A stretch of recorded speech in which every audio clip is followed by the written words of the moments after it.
You know, the holidays are all about celebrating. And for me, nothing says celebration like a bottle of bubbly, or champagne, as we like to call it.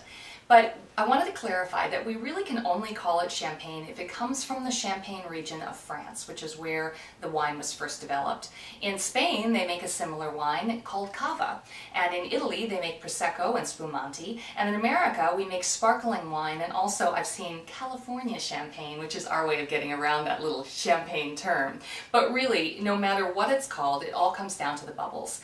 And the key to the bubbles are, the smaller the bubbles, the better the champagne.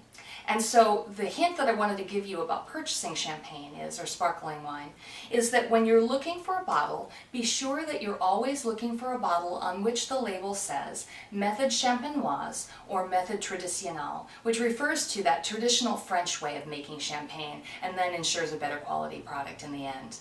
And you know, I could go on for hours, honestly, about the different types of champagne, because they come from light to full-bodied, they come from extra brut, which is really dry, all the way up to doux, which is sweet, and you know, everything in between. And so really that's about personal taste.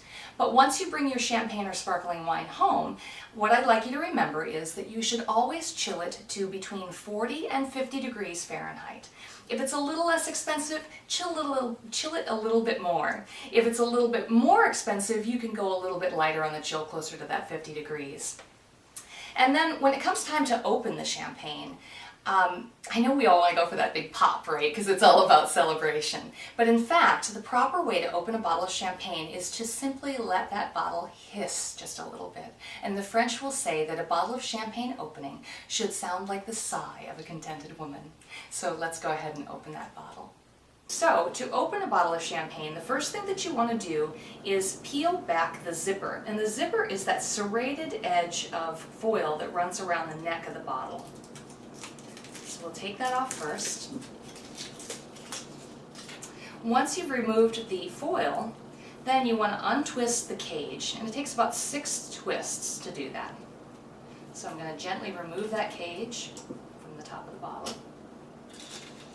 Next, grab the cork with one hand and then the bottle with the other, and twist the bottle, not the cork.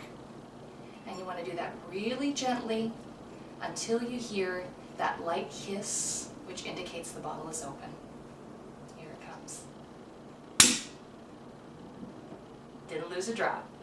You know, I can't always afford to buy the most expensive champagne or sparkling wine that's out there, but one little trick that I like to do is, when I buy a less expensive champagne, I like to make champagne cocktails, and it's so simple. I'm going to share the recipe with you. All you need are sugar cubes, and you can use sugar in the raw like I'm using, or regular sugar cubes, it really doesn't matter. Angostura of bitters, and your sparkling wine. All you do is drop a sugar cube into your champagne flute, add a couple dashes of bitters, and then top with the sparkling wine.